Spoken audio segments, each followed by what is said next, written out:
અત્યારે mostly social media એટલું adept કરી લીધું છે લોકોએ કે કોઈ બીમારી થાય ને તો પેલા ગૂગલમાં જોવે છે, યા તો એઆઈ જેમ કે ચેટ જીપીટી છે એમને પૂછે છે, અથવા તો કોઈ પણ રેન્ડમ મેડિકલ ઉપર જઈને સેલ્ફ મેડિટેશન કરે છે.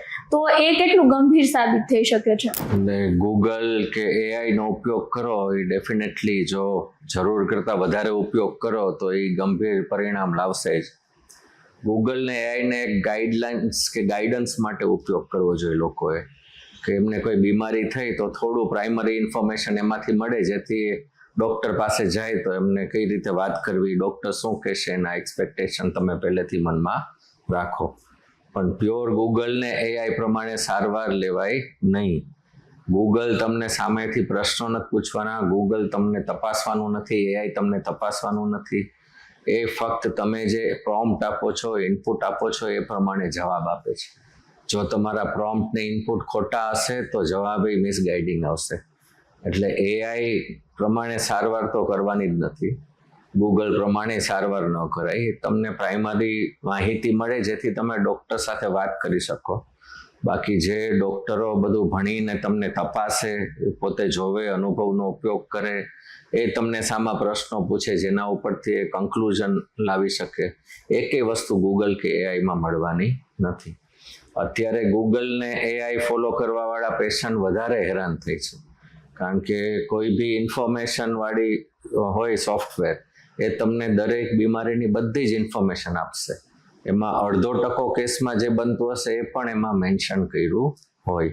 એટલે આપણા કેસમાં રેર કોમ્પ્લિકેશન થવાના ન હોય, પણ છતાંય એમાં રેરેસ્ટ વસ્તુ એ લોકોએ લખવી પડે, કારણ કે નહીંતર એ લોકો લીગલી ફસાય. એટલે એ રેર વસ્તુ એમાં લખે, વ્યક્તિના મનમાં એ જ રમે કે ઓહો મારે અસ્થમા છે ને મને આમ થશે, તો આમાં તો લખ્યું છે કે મને માથું દુખે છે, તો કેન્સર એ હોઈ શકે. પણ માથું દુખવામાં 0.1% લોકો નહીં, કેન્સર હોતું નથી, એ સામાન્ય માથું જ હોય છે. પણ તમે ગૂગલ એઆઈ વાંચવા જાઓ એટલે તમને એટલી બધી ઇન્ફોર્મેશન મળે, એમાંથી કઈ ઇન્ફોર્મેશન તમારામાં લાગુ પડે છે, તમારામાં કઈ નથી પડતી, એ તમને ખબર નથી પડવાની, એ ડૉક્ટરને જ ખબર પડવાની છે. એટલે ગૂગલનો ખાલી પ્રાઇમરી સર્વે માટે જ ઉપયોગ કરો, એમાંથી તમે તમારી સારવાર ન કરો. બીજું આ જ પેરેલલ મારે કેવું છે કે સારવારનો અનુભવ થયો એટલે લોકો સેલ્ફ મેડિકેશન લેવા માંડ્યા છે, કે શરદીમાં એઝિથ્રોમાઇસિન બધા શરદીની દવા તરીકે લેવા માંડ્યા છે. એઝિથ્રોમાઇસિન શરદીની દવા નથી, પણ બધા પેશન્ટને કોવિડ વખતે ઇન્ફેક્શન વધે નહીં એટલે એઝિથ્રોમાઇસિન આપતા હતા, તો લોકોના મનમાં હવે એમ છે કે શરદી એટલે એઝિથ્રોમાઇસિન. એ બહુ ખોટી વાત છે. એટલે આ અધૂરા નોલેજનો પ્રોબ્લેમ થાય. એટલે તમે કોઈ દિવસ તમારા ડૉક્ટરની દવા કોપી પેસ્ટ નહીં કરતા, કે બાજુવાળા કે ફ્રેન્ડને આ ડૉક્ટરે શરદીમાં આ દવા આપી તો હું પણ એ લઈ લઉં, એવું નહીં કરતા. તમારે કઈ દવા સેલ્ફ મેડિકેશનમાં લેવી તમારા ડૉક્ટરને પૂછી શકો.